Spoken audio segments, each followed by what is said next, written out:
તો ઘણા સમય પછી આપણે આજે જોડાયેલા છીએ. મેં છેલ્લા ઘણા સમયથી એકચ્યુઅલી તમે જોતા હશો અમારી ચેનલમાં કે બુકના રિવ્યૂ ચાલુ હતા હમણાં, તો લેક્ચર નહોતો આવતો. તો આજે આપણે 11મા ધોરણમાં પાછા જ્યાંથી કન્ટિન્યુ હતા 11મું ચેપ્ટર ત્યાંથી આપણે ફરી પાછું કન્ટિન્યુ કરીએ. બરાબર. 11મું ચેપ્ટર છે હર્ષવર્ધન પછીના સમયમાં ભારતીય સમાજ અને સંસ્કૃતિ. તો ઈસુની 7મી થી 19મી સદી સુધીના સમયગાળાને ભારતનો મધ્યયુગ કહેવાય છે. જો એક લીટી ઇમ્પોર્ટન્ટ છે. હમણાં જે STIની પ્રિલિમ્સ ગઈ, બરાબર, એમાં લગભગ 11 ને 12નું GCRTના ઘણા બધા ક્વેશ્ચન પૂછાયેલા હતા, ટેક્સ્ટબુકમાંથી જ કાઢેલા હતા. બધાને ખબર હશે જે લોકો પેપર દેવા ગયા હતા. ક્લિયર? તો 11-12નું હિસ્ટ્રી, બધા ચેપ્ટર, બધા સબ્જેક્ટ એટલા જ ઇમ્પોર્ટન્ટ છે જેટલા 6 થી 10ના છે. એટલે એક ચેપ્ટરમાં એક લાઇનમાં ધ્યાન દેજો. આગલા 10 ચેપ્ટર જોવા હોય તો તમને મારા એ પણ પ્લેલિસ્ટમાં મળી જશે. તો 7મી થી 19મી સદી સુધીનો જે સમયગાળો છે એને મધ્યયુગ કહેવાય છે. એ સમયમાં ભારતમાં રાજપૂતો, તુર્કો, અફઘાનો, મુઘલો, મરાઠા વગેરે જાતિના રાજ્યો સ્થપાયા હતા. ઈસુની 7મી થી 12મી સદી દરમિયાન ભારતમાં અનેક નાના મોટા સ્વતંત્ર રાજ્યો સ્થપાયા. એમાંના મોટા ભાગના રાજ્યો રાજપૂત રાજ્યો હતા. એટલે ભારતના ઇતિહાસમાં એ સમયને રાજપૂત યુગ કહેવાય. શું કામ રાજપૂત યુગ કહેવાય છે? તો કે મોટા ભાગના જે રાજ્યો સ્થપાણા ને એ બધા રાજપૂત રાજ્યો હતા, એટલે એને રાજપૂત યુગ કહેવાય છે. ક્લિયર? ઈસુની 7મી સદીમાં ઉત્તર ભારતમાં સમ્રાટ હર્ષવર્ધન અને દક્ષિણ ભારતમાં પુલકેશી બીજો. ફરીથી યાદ રાખજો, 7મી સદીમાં ઉત્તર ભારતમાં સમ્રાટ હર્ષવર્ધન અને દક્ષિણ ભારતમાં પુલકેશી બીજો. એ બે મહાન રાજાઓ થઈ ગયા. હર્ષ અને પુલકેશીના મૃત્યુ પછી ઉત્તર કે દક્ષિણ ભારતમાં કોઈ બળવાન રાજા નહોતો. હવે આ બંનેના મૃત્યુ થઈ ગયા પછી એવો કોઈ બળવાન રાજા નહોતો કે જે અન્ય શાસકો સામે લડી શકે. એમના વિશાળ સામ્રાજ્યના ટુકડા થઈ ગયા, જેમાંથી અનેક નાના મોટા રાજપૂત રાજ્યો સ્થપાયા. આ રાજપૂતો ટેકીલા, બહાદુર, સાહસિક અને લડાયક હતા. શૌર્ય અને સ્વાપરની ભાવના તેમના લોહીમાં વણાયેલી હતી. તેઓ પોતાના વતન અને વચન માટે સર્વસ્વનો ભોગ આપતા અચકાતા નહીં. દેશ અને ધર્મ ખાતર યુદ્ધભૂમિમાં લડતા લડતા મૃત્યુ પામવામાં તેઓ ગર્વ અનુભવતા.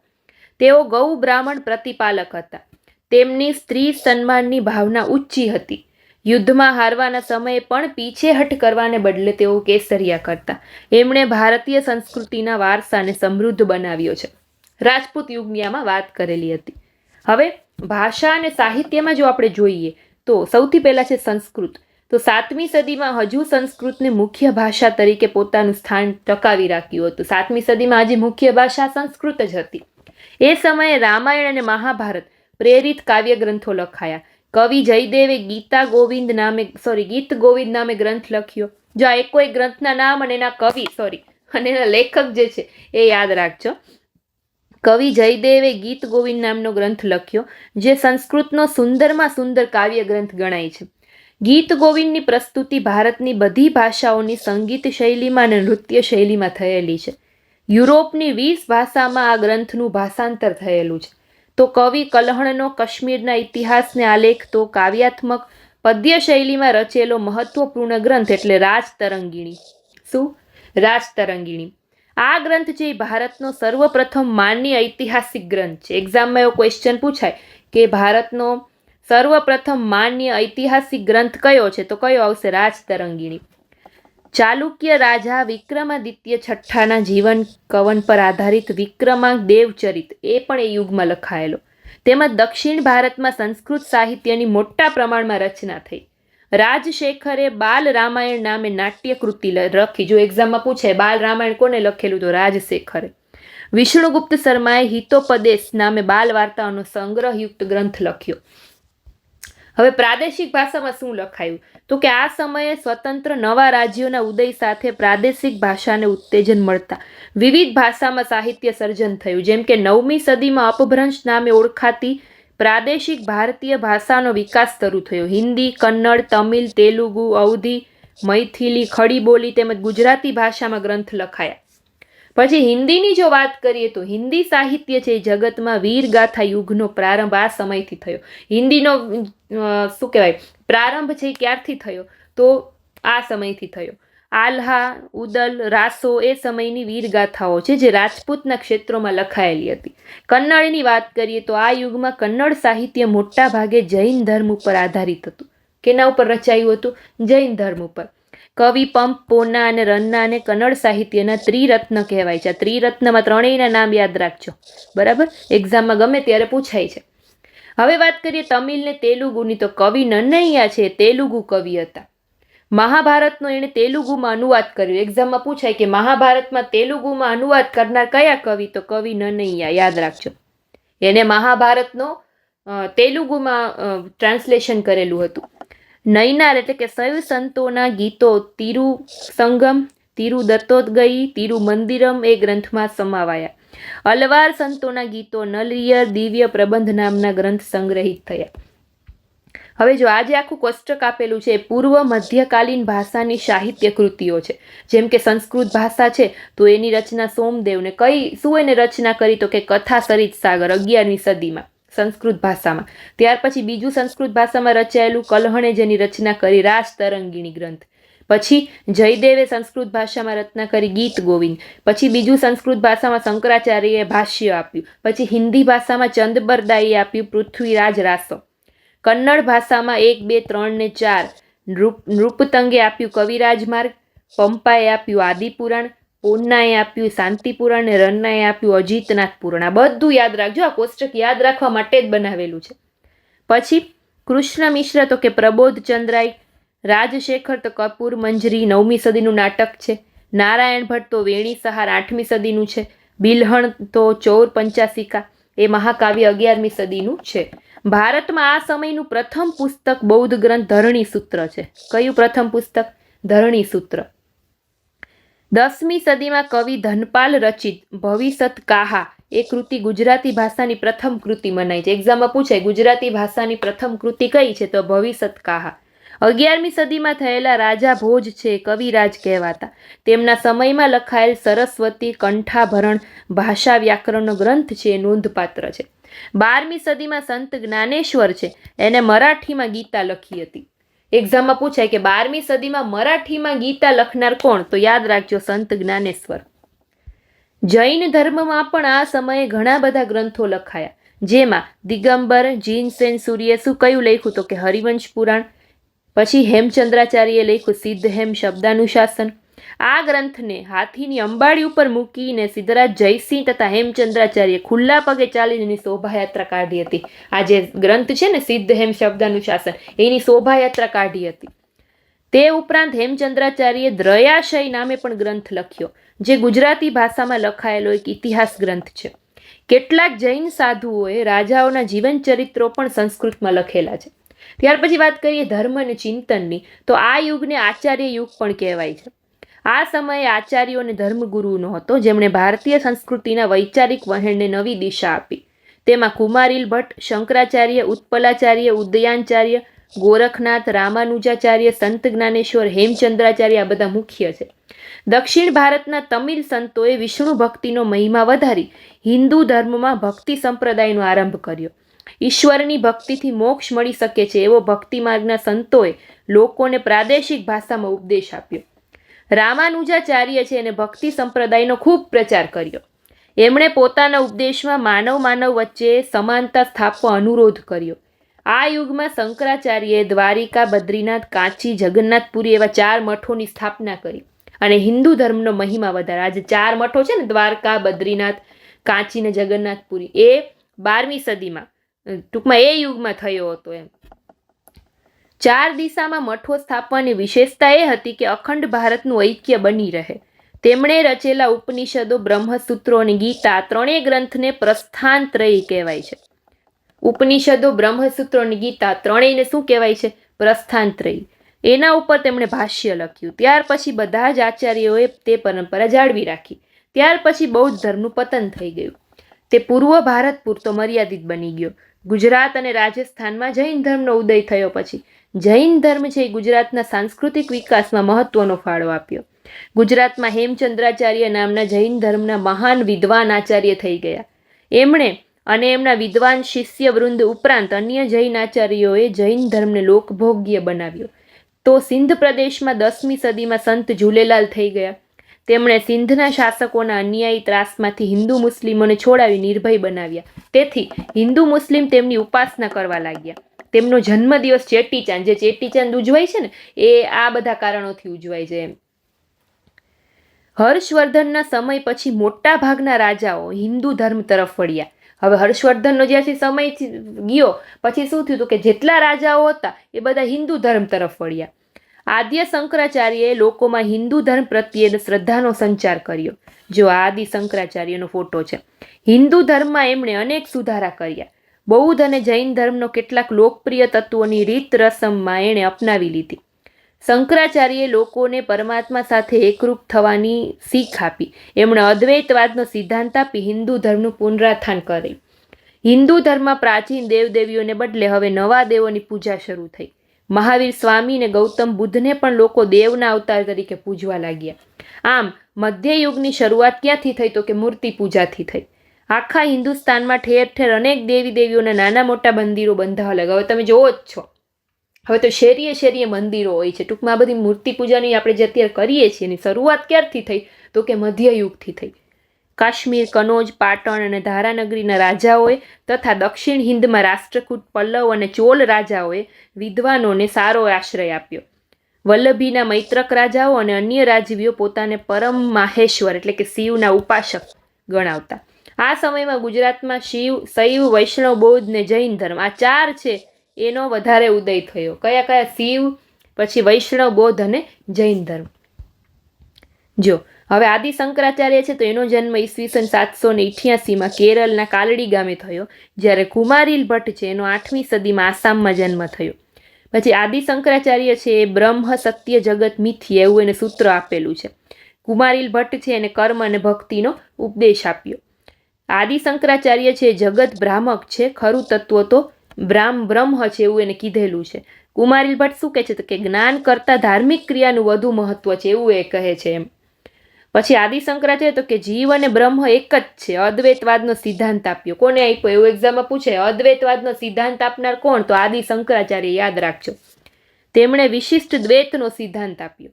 પછી તેઓ જ્ઞાન માર્ગના હિમાયતી હતા, જ્યારે કુમારીલ ભટ્ટ છે કર્મકાંડ અને યજ્ઞોને પ્રચલિત કરે. બરાબર, એક છે એ ધર્મમાં માનતા હતા, એક છે એ જ્ઞાનમાં માનતા હતા. આદિ શંકરાચાર્ય સંન્યાસ માર્ગને વધારે મહત્વ આપતા હતા. બરાબર, આ બંને વસ્તુ યાદ રાખજો. ટૂંકમાં આ યુગમાં મહાન રાજવીઓ રાજેન્દ્ર ચોલ, મિહિર ભોજ, રાજા ભોજ, સિદ્ધરાજ જયસિંહ, કુમારપાળ વગેરેએ ધર્મ અધ્યાત્મની પરંપરાને જાળવી રાખી હતી. દક્ષિણમાં અલવાર સંતો અને નૈનારના નેતૃત્વ નીચે દક્ષિણ ભારતમાં ભક્તિ આંદોલનને વેગ મળ્યો. અહીં કાલી માતા, દુર્ગા, અંબા ભવાની વગેરે શક્તિઓની પૂજા અને ઉપાસના થતી. આ સિવાય સૂર્ય પૂજા ખૂબ જ પ્રચલિત બની. બરાબર, તેથી કેટલાક રાજાઓ છે પોતાને આદિત્ય ભક્ત કહેવાય. શું કામ? તો કે તે સૂર્ય પૂજા છે વધારે પ્રચલિત થયેલા. આદિત્ય એટલે તમને બધાને ખબર છે કે સૂર્ય થાય. ટૂંકમાં સમ્રાટ અશોકના સમયથી બૌદ્ધ ધર્મને મળેલા રાજ્યાશ્રયને લીધે બૌદ્ધ વિહારોમાં દાખલ થવાના અનેક પ્રલોભનો ઊભા થયા. વિહારોમાં ગયા પછી જીવન નિર્વાહનો પ્રશ્ન રહેતો ન હોવાથી કેટલાક સ્ત્રી પુરુષો પણ પીળા વસ્ત્રો પહેરતા થયા. આથી પુરુષાર્થની ભાવના ધીમી પડી અને એશારામ દાખલ થયા. તો બીજી બાજુ હિન્દુ ધર્મમાં રામાયણ, મહાભારત, ભગવદ્ ગીતા, પુરાણ, સ્મૃતિ ગ્રંથો આદિ સાહિત્યનું સર્જન થયું. જ્યારે બૌદ્ધ ધર્મમાં અશ્વઘોષ જેવા સાહિત્યકારને બાદ કરતા બીજી કોઈ પ્રતિભાશાળી વિભૂતિઓ પેદા થઈ શકી નહીં. આને પરિણામે ઈસુની જે 9મી સદી છે એમાં આદિ શંકરાચાર્યએ બૌદ્ધ ધર્મને ભારતમાંથી નિર્મૂળ કરવાનું કાર્ય કર્યું. સામાજિક સ્થિતિ કેવી હતી? તો કે હર્ષકાલીન સમયમાં જે રીતની સમાજ વ્યવસ્થા હતી એમાં કોઈ ફેર પડ્યો નહોતો. તહેવારો અને ઉત્સવો તેમજ તીર્થયાત્રાઓ બધાનું ચલણ દિવસે દિવસે વધતું ગયું. અનેક નવી જ્ઞાતિઓ, પેટા જ્ઞાતિઓ, સુથાર, લુહાર, ભાટ, ચારણ, ભરવાડ, વણઝારા, વણકર જેવી કેટલીક ધંધાદારી જ્ઞાતિઓ આ બધીનો ઉદ્ભવ ત્યારે થયો હર્ષવર્ધન પછીના સમયમાં. જ્ઞાતિઓ અને કુળો વચ્ચે પૂર્વગ્રહો અને મિથ્યાભિમાન વધતા સમાજમાં ઊંચ નીચના આ બધી જ્ઞાતિઓ, પેટા જ્ઞાતિઓ આવીને એ પછીથી ઊંચ નીચના ભેદભાવ વધવા માંડ્યા. નહીતર પહેલાં તો બધા સરખા જ હતા. ક્લિયર? સમાનતા અને ભાઈચારાની ભાવના ઘટતી ગઈ અને ઊંચ નીચના ભેદભાવ વધતા ગયા.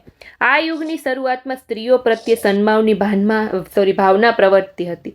સ્ત્રીઓ પોતાની પસંદગીની તેમજ આંતરજ્ઞાતીય લગ્નો કરી શકતી નહોતી. એ સમયમાં સમય જતાં સમાજમાં જ્ઞાતિ બંધનો વધી ગયા.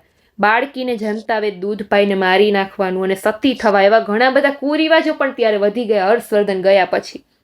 સમાજમાં બ્રાહ્મણોએ સર્વોચ્ચ સ્થાન પ્રાપ્ત કર્યું. ત્યારે જ નક્કી થયું કે બ્રાહ્મણોએ સર્વોચ્ચ સ્થાને. શૂદ્રોની સ્થિતિ તો સૌથી વધુ દયાજનક બની. અસ્પૃશ્યતાનો રિવાજ એ જમાનામાં હતો, બરાબર, કે અમુક શૂદ્રો હોય એના ઘરમાં જઈને એમ કે પાણી પીધું હોય, એના ઘરમાં જઈને પાણી ના પીવાય ને અડાય નહીં ને, બરાબર, એને અડીએ તો કંઈ પવિત્ર કામ ન થાય ને એવું બધું ત્યારે બહુ માનતા હતા. હવે તો ઘણું બધું સુધરી ગયું છે, એજ્યુકેટેડ થઈ ગયા છે માણસો, આવું લગભગ કોઈ કાંઈ નથી માનતું, પણ ત્યારે આવું બધું બહુ ચાહતું એમ. પરંતુ સમાજમાં મુક્ત વાતાવરણમાંથી સ્ત્રીઓ ઘરની 4 દિવાલ વચ્ચે ધકેલાઈ જવા લાગી હતી. સ્ત્રીઓને સંપત્તિમાં વારસદાર તરીકે અધિકાર હતો. વિધવાના પુનઃ લગ્ન થઈ શકતા હતા. મુસ્લિમોનું આગમન થતાં પડદા પ્રથા અમલમાં આવી. મુસ્લિમો આવ્યા ત્યારે, એટલે એ લોકો જે પડદા પ્રથા હોય ને એ ત્યારથી પછી અમલમાં આવી. દક્ષિણ ભારતમાં સ્ત્રીઓ ઊંચું સ્થાન ધરાવતી માટે જ તત્કાલીન રાજમહેલમાં સ્ત્રી હિસાબનીશો, સ્ત્રી જ્યોતિષીઓ, સ્ત્રી અંગરક્ષકો તરીકે સેવા આપતી જોવા મળી. દક્ષિણ ભારતમાં શું હતું કે સ્ત્રીનું ઊંચું સ્થાન હતું, બરાબર. રાજમહેલોમાં ઘણી બધી જગ્યાએ સ્ત્રીઓ સંભાળતી હતી કામકાજ બધું. વૈશ્યો છે રિવાજ મુજબ વેપાર વાણિજ્ય સંભાળતા અને અઢળક ધન કમાઈને લાવતા. આ અઢળક ધનનો ઉપયોગ અંગત મોજ શોખ કે વિલાસ માટે નહીં, પણ વિહારો, મઠો, મંદિરો, ધર્મશાળાઓ બંધાવતા અને બ્રાહ્મણો, અનાથો, વિધવાઓ એ બધાને દાન આપતા. પ્રજા કલ્યાણ માટે વાવ, કૂવા વગેરે બનાવતા. લગ્નની તિથિ જ્યોતિષશાસ્ત્રના આધારે નક્કી કરવામાં આવતી. અને અત્યારે, બરાબર, ત્યારે એવું બધું બહુ માનતા હતા એમ કે ભાઈ આ તારીખે જ લગ્ન થાય, ન થાય તો આમ થાય ને આમ થાય ને, બરાબર. ખરેખર તો ત્યારના લોકો એવું માનતા હતા, પણ અત્યારના લોકો ઘણા એજ્યુકેટ થઈ ગયા છે એટલે આવું બધું કંઈ ખાસ માનતા નથી, પણ તોય હજી અમુક જગ્યાએ આવું ચાલે છે. આ સમયમાં લોકો ઘઉં, ચોખા, બાજરી તથા ઘી, દૂધ, દહીં તેમજ ખજૂર, બોર, કેરી વગેરે ફળોનો ભોજનમાં ઉપયોગ કરતા. પુરુષો પાઘડી અથવા તો આખું માથું ઢકાય એવી ટોપી પહેરતા. સામાન્ય લોકો પગમાં જોડા પહેરતા નહીં. ઉચ્ચ કુટુંબો તથા રાજકુટુંબોમાં ચામડા તથા વિવિધ આકારના અણીવાળા, વીછીના આંકડાવાળા, મોરપીંછના આકારવાળા, લાલ, પીળા કે કાળા રંગના પહેરતા. એમ ત્યારે એવું હતું કે જે ઉચ્ચ કુટુંબમાંથી આવતા હોય એ લોકો જ ખાલી પગમાં પહેરતા, બાકી પગમાં કોઈ કંઈ પહેરતું નહીં એમ. લગ્ન પ્રસંગે છૂટા વાળને રેસની પટ્ટીથી બાંધવાની અથવા તો તેમાંથી પણ 2-3 લટો ગાલ પર છૂટી રાખવાની પ્રથા ત્યારે તમે જોઈ હશે. પહેલાના જમાનાની પિક્ચરના તમે હિરોઈનોને એવી રીતે જોશો ને, બરાબર, એવી રીતે આમ હેરસ્ટાઈલ કરતા એમ. આ સમયની સ્ત્રીઓ કાનમાં કુંડળ, ગળામાં હાર, વાળમાં મોતી ગૂંથેલી સેર પહેરતી. કંગન છે સ્ત્રીઓનું માનીતું આભૂષણ હતું. એઓ કમર પર કટી મેખલા અને પગમાં નુપુર પહેરતી. રાજવીના રાજ્યાભિષેક ઉત્સવ કે પાટવી કુંવરના જન્મોત્સવ ઉજવાતા. મૃતાત્મા પાછળ પીડદાનને એક પવિત્ર ફરજ માનવામાં આવતી. વિદેશી મુસાફરોએ આ સમયના લોકોના વિદ્યા, સંસ્કાર, વિવેક, વડીલો અને ગુરુ પ્રત્યેની સન્માન વૃત્તિને વખાણ કર્યા કે ત્યારે એવું બધું બહુ હતું. વડીલોનો આદર કરાતો, ગુરુ પ્રત્યે એટલું માન હતું, સંસ્કાર એટલા હતા. તો વિદેશીઓ જ્યારે ત્યારે આવેલા હતા ત્યારે એ લોકોએ આ બધાના વખાણ કરેલા હતા. આર્થિક સ્થિતિ કેવી હતી તો કે લોકોનો મુખ્ય વ્યવસાય જ ખેતી હતો, છતાં ઉદ્યોગ અને વેપારનો પણ ભેગો વિકાસ થયો. કૃષિના ઓજારો તથા કૃષિ ઉત્પાદન અંગેની જાણકારી એ સમયમાં લખાયેલ કૃષિ પારાસર પુસ્તકમાંથી પ્રાપ્ત થઈ છે. ઊની, રેશમી અને સુતરાઉ કાપડના ઉદ્યોગમાં વિવિધતા હતી. જુદા જુદા પ્રકારના હસ્તકલા, શિલ્પ અને ઉદ્યોગો પણ ત્યારે ચાલતા હતા.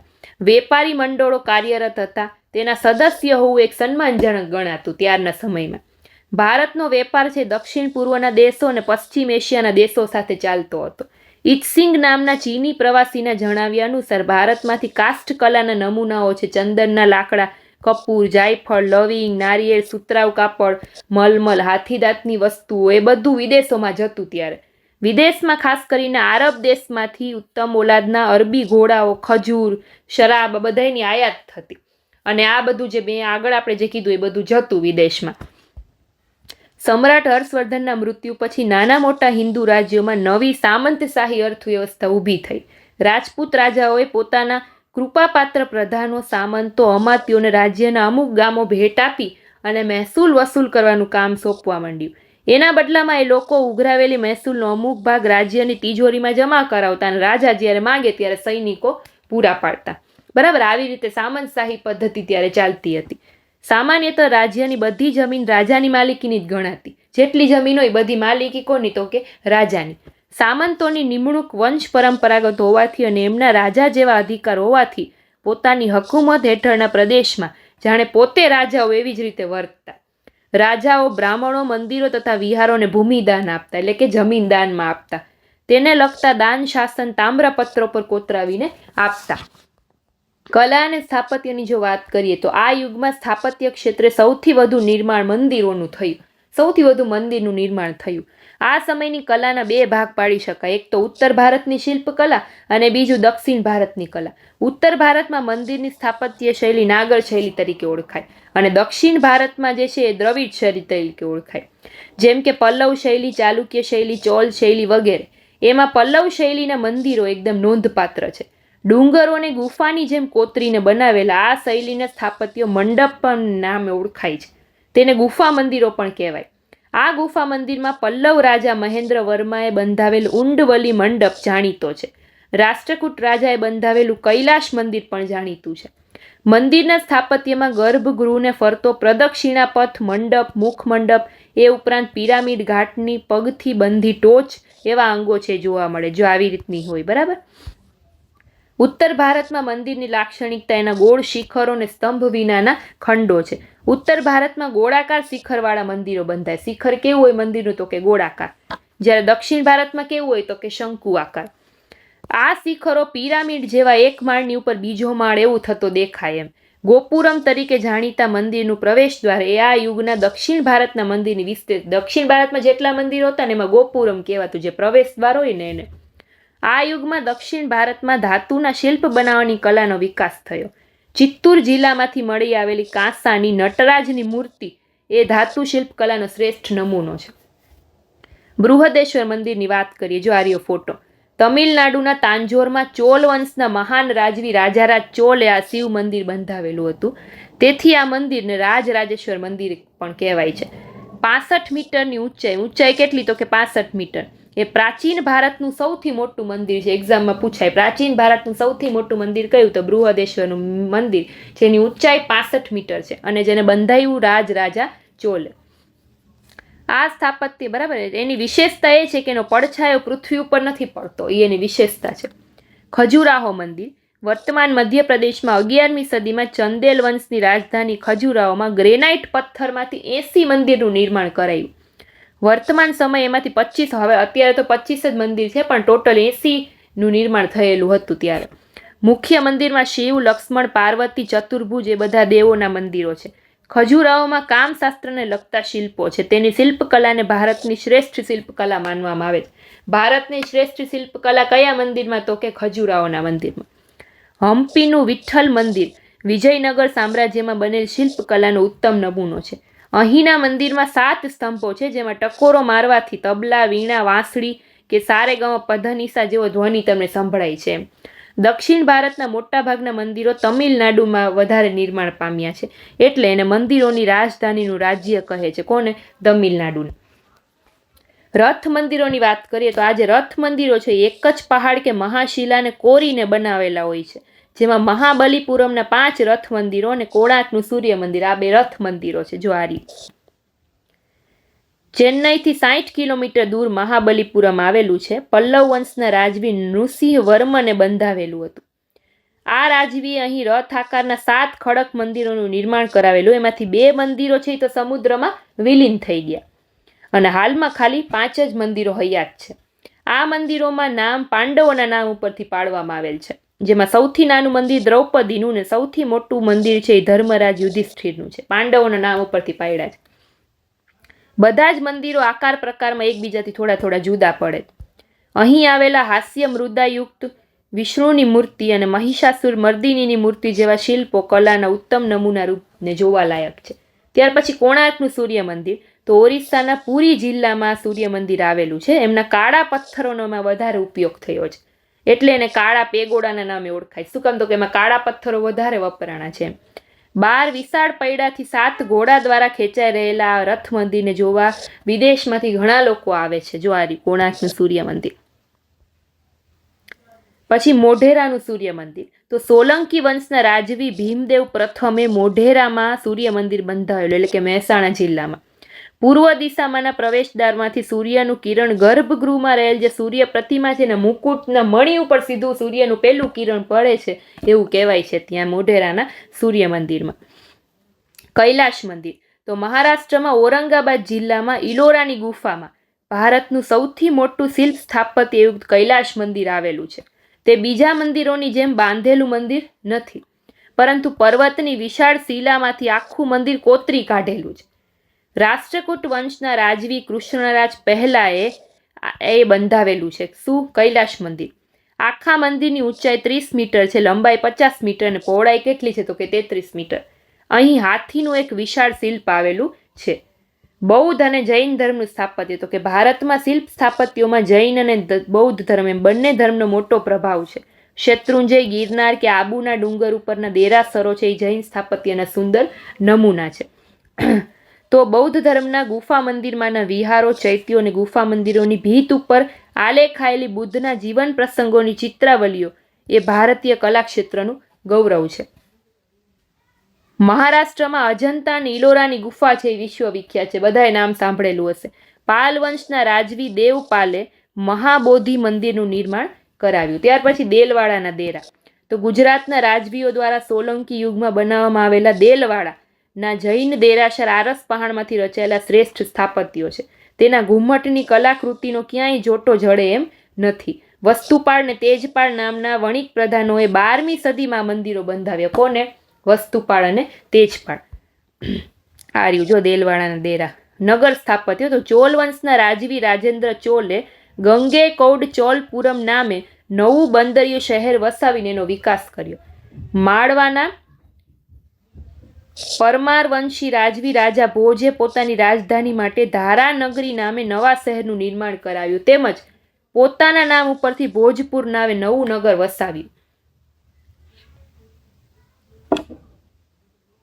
તદુપરાંત પાટણનો, ઝીંઝુવાડાનો, ડભોઈનો, જૂનાગઢનો, ચિત્તોડનો વગેરે આ સમયમાં નિર્માણ થયેલા પ્રસિદ્ધ કિલ્લાઓ છે. ગુજરાતના અન્ય સ્થાપત્યોની વાત કરીએ તો પાટણમાં આવેલું છે સહસ્ત્રલિંગ તળાવ, રાણીની વાવ, સિદ્ધપુરમાં રુદ્રમાલય, વડનગરમાં કીર્તિ તોરણ, કેરાકોટ એટલે કે ભુજમાં શિવ મંદિર, કુંભારી એટલે કે અંબાજીમાં પંચ દેરાસર અને ઘુમલી પોરબંદરમાં નવલખી મંદિર. જો આ કોષ્ટક પણ યાદ રાખવાનું, આઈએમપી છે. ચિત્રકલા ભારતીય ચિત્રકલાનું આલેખન મુખ્યત્વે તાડપત્રો પર કરવામાં આવતું. આ સમયમાં દક્ષિણ ભારતમાં ભીંતચિત્રોનું નિર્માણ થયું. ઇલોરા, એલિફન્ટા વગેરેની ગુફાઓના ભીંતચિત્રો કલાના શ્રેષ્ઠ નમૂના ગણાય છે. રાજમહેલો અને મંદિરોની દિવાલો ઉપર પણ ભીંતચિત્રો દોરવામાં આવ્યા હતા. આ ભીંતચિત્રો મધ્યકાલની ચિત્રકલાની મુખ્ય વિશેષતા છે. જયપુર, કિશનગઢ, મેવાડ, બુંદી, બીકાનેર, જોધપુર વગેરે રાજસ્થાની ચિત્રકળાના કેન્દ્રો બન્યા. જૈન ધર્મ આવા ચિત્રો દોરવાનું ખાસ પ્રચલિત હતું. આ ચિત્રો કદમાં નાના હતા અને એમાં લાલ રંગ છે એ વધારે વપરાતો ત્યારે એવું કહેવાતું.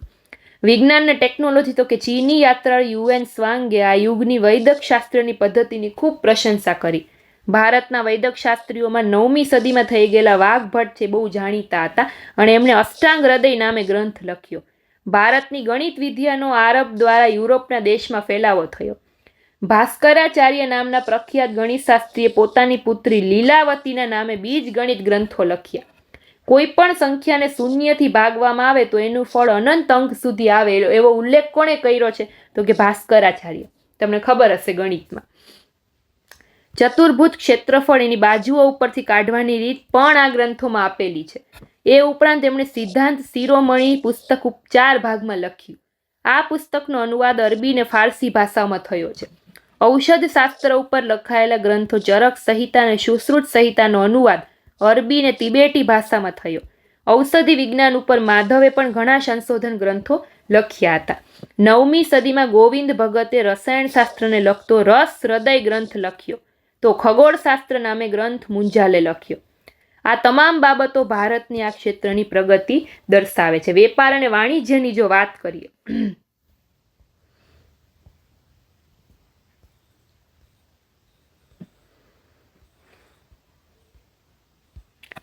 આ સમયે ઉત્તર ભારતમાં વારાણસી અને મથુરા તેમજ દક્ષિણ ભારતમાં મદુરાઈ અને અરિકામેડુ વગેરે વેપાર ઉદ્યોગોના મોટા કેન્દ્રો હતા. બંગાળમાં તામ્રલિપ્તિ તો દક્ષિણમાં કાવેરીપટ્ટનમ જેવા સમૃદ્ધ બંદરો હતા. એ બંદરોથી ભારતનો માલ છે ઈરાન, ચીન તેમજ અગ્નિ એશિયાના દેશો, મધ્ય એશિયા તેમજ પશ્ચિમમાં દેશમાં જતો હતો. અહીંના વણિકો વેપારીઓ સ્થળ માર્ગે તથા જળ માર્ગે દૂર દેશાવર સુધી વેપાર કરતા.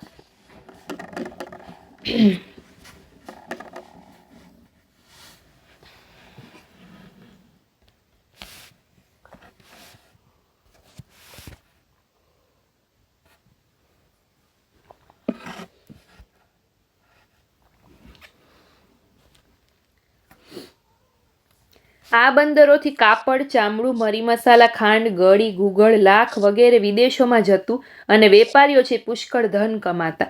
તો વિદેશમાંથી સોનું, ચાંદી, તાંબુ આ બધાની શું થતી? તો કે આયાત થતી. ઈરાન વગેરે દેશમાં ઝઘડુસા જેવા ગુજરાતી વેપારીઓનો મોટો વેપાર ચાલતો. પશુઓ, ગાડા, હોડી વગેરેનો વાહન વ્યવહાર સાધન તરીકે ઉપયોગ થતો. બરાબર, ત્યારે આમાં હાથી, ઘોડા ગાડીમાં, હોડીમાં આ બધી જગ્યાએ આનાથી વેપાર થતો હતો. એમ વણઝારા લોકો વાહન વ્યવહારનું કાર્ય કરતા. તોલ માપના સાધનની પાલી, પવાલા અને મણ, સુવર્ણમાં ભાર તથા પ્રવાહીમાં ઘડી સૌથી મોટા વજન કે માપ હતા. વિનિમય પદ્ધતિથી વ્યવહારો થતા. નાણાં માટે દ્રમ નામના સિક્કાનો ઉપયોગ થતો. શું નામ? દ્રમ. હસ્તકલા કારીગરીના ઉદ્યોગો, તો કે 9મી સદીમાં હસ્તવણાટ ઉદ્યોગ તેની ચરમસીમાએ પહોંચ્યો. એ સમયે બનતા વસ્ત્રોની બનાવટ, ગૂંથણી એટલી મુલાયમ હતી કે એક આખો તાકો વીંટીમાંથી પસાર થઈ જાય એવું રીતે હતું. આ વસ્ત્રોની માંગ ગ્રીક, ઇજિપ્ત અને આરબ દેશમાં ખૂબ જ રહેતી. ભોજદેવે લખેલું સમરાંગણ સૂત્રાધાર યંત્ર વિજ્ઞાન પ્રકરણમાં વિશિષ્ટ પ્રકારના જુદા જુદા યંત્રો બનાવવાની અનેક રીત આપેલી છે. આમ તે વખતના લોકો અનેક યંત્રોનું નિર્માણ કરવાનું જાણતા હતા. સાથે હાથીદાંત, હીરા મોતીના ઘરેણાને લગતી હુનર કલાઓ વિકસી હતી. હસ્ત કારીગરીની કલા વંશ પરંપરાગત રીતે મોટાભાગના જનસમાજમાં સચવાયેલી હતી.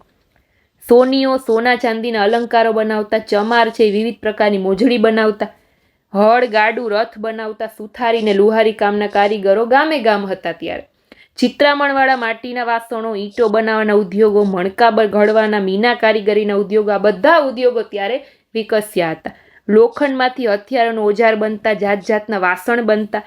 તદુપરાંત કંદોઈ, ઓડ, રંગાટી, કલાલ, શિલ્પી, કંસારા, મોચી વગેરેના ધંધા પણ ત્યારે જાણીતા હતા. આ સમયના કનોજ, તાંજોર, પુરી, ઉજ્જૈન, પાટણ, ધોળકા વગેરે શહેરોના મકાનો, દુર્ગો, જળાશયો અને આ યુગના મંદિરોના બાંધકામો જોતા સ્થાપત્ય શિલ્પ, પથ્થરકામ, કડિયાકામ, ઇજનેરી કામ વગેરેના ઉદ્યોગો ખીલ્યા હોવાની પ્રતીતિ થાય છે.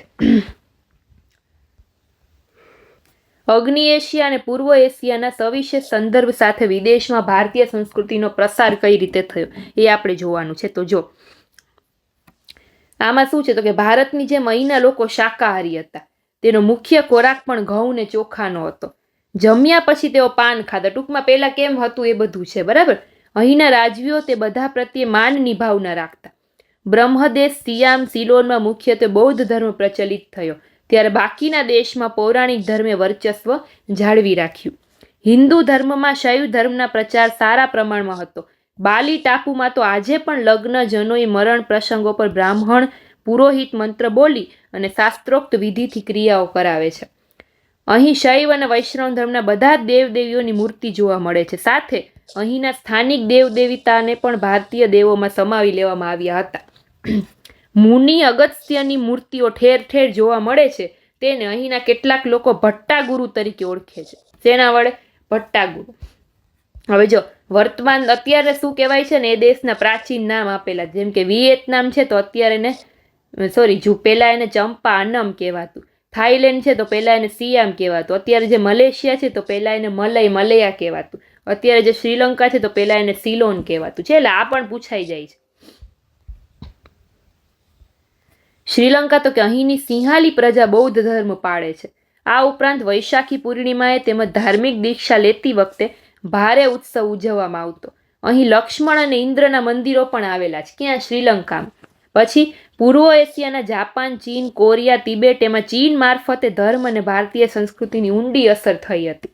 ઈસુની 7મી સદી સુધીમાં અહીં બૌદ્ધ ધર્મનો વ્યાપક પ્રચાર થયો હતો.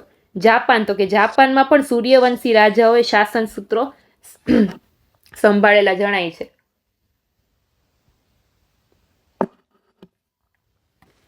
ભગવાન બુદ્ધની તામ્ર મૂર્તિ જાપાનમાંથી મળી આવેલી છે. 15 મીટર ઊંચાઈ, 29 મીટરનો ઘેરાવો ધરાવે છે. એનું વજન છે એ 450 ટન છે. ચીન, તો કે ચીનમાંથી ફાહિયાન, યુએનસ્વાંગ અને ઇત્સિંગ જેવા બૌદ્ધ યાત્રાળુ ભારતમાં આવ્યા હતા.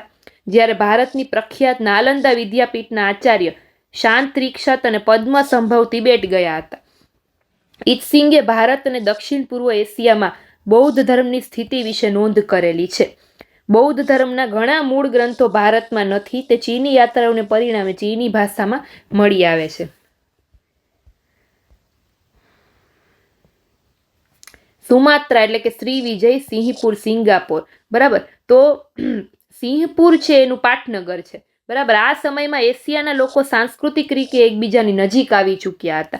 સમુદ્ર માર્ગે ચાલતા એક જ વહાણમાં હિન્દુ, બૌદ્ધ અને મુસ્લિમ ધર્મના લોકો એક સાથે યાત્રા કરી જ્ઞાન, વિજ્ઞાન તથા વિચારોનું આદાન પ્રદાન કરતા. ત્યારે વિચાર કરો, હિન્દુ, બૌદ્ધ અને મુસ્લિમ ધર્મના લોકો એક જ સાથે આ બધું કરતા હતા. આ ઉપરાંત બર્મા, થાઈલેન્ડ અને કંબોડિયામાં આજે પણ હોળીનો ઉત્સવ ઉજવાય છે. એને જલોત્સવ કહેવાય છે. એવી જ રીતે ગણેશોત્સવ પણ મહાપય્યન નામથી ઓળખાય, ત્યાં ઉજવાય છે. ભારતના અનેક મહામાનવોની જન્મદાતા ભૂમિ નેપાળ રહી છે. રાજા જનકની રાજધાની જનકપુર, મિથિલા પણ નેપાળમાં આવેલી છે. મોરેશિયસમાં આજે પણ આનંદગ્રામ, ચિત્રકૂટ, કૃષિનગર, સોનામુખી, મહેશ્વરી નગરી, માયાપુરી, ધારાનગર બધા મોજૂદ છે. અફઘાનિસ્તાન ગાંધાર ભારત સાથે જોડાયેલું હતું. ત્યાં ચંદ્રગુપ્ત મૌર્ય અને સમ્રાટ અશોકના રાજ્યોનો વિસ્તાર હતો. ગાંધારી છે અહીંની રાજકુમારી હતી. જ્યારે સંસ્કૃતનું પાયાનું વ્યાકરણ રચનાર પાણીની પણ ગાંધારના વતની હતા. રામાયણ પ્રેમી ઇન્ડોનેશિયા શતાબ્દીઓ સુધી હિન્દુ રાજ્ય રહ્યું. Korea, Siberia, Australia, America, Africa, Mongolia, મિસર, મેસોપોટેમિયા, ખેતાન, રશિયા, અરબસ્તાન, ઈરાન, વિયેટનામ જેવા અનેક દેશ પ્રદેશોમાં ભારતીય સંસ્કૃતિના અવશેષોની આજે પણ છાપ છે. ક્લિયર? તો અહીંયા આપણું 11મું ચેપ્ટર પૂરું થાય છે. આગલા 10 ચેપ્ટર જોવા હોય તો તમને બધા મારા પ્લેલિસ્ટમાં પણ મળી જશે. ફરી પાછા આપણે મળશું 12મા ચેપ્ટરમાં. ત્યાં સુધી મને રજા આપો. જે લોકો નવા છે એ લોકો ખાસ કરીને મારી ચેનલમાં જોડાયેલા રહેજો, સબસ્ક્રાઇબ કરી લેજો. અને મેં ઘણી બધી બુક્સના રિવ્યૂ પણ મૂકેલા છે મારી ચેનલમાં. તો તમારે કઈ બુક લેવી તો એ બધું કન્ફ્યુઝન હોય તો એક વખત બધાના રિવ્યૂ જોઈને પછી તમે પરચેસ કરી શકો છો. તો હવે પછી મળીશું આપણે 12મા ચેપ્ટરમાં. ત્યાં સુધી બાય બાય.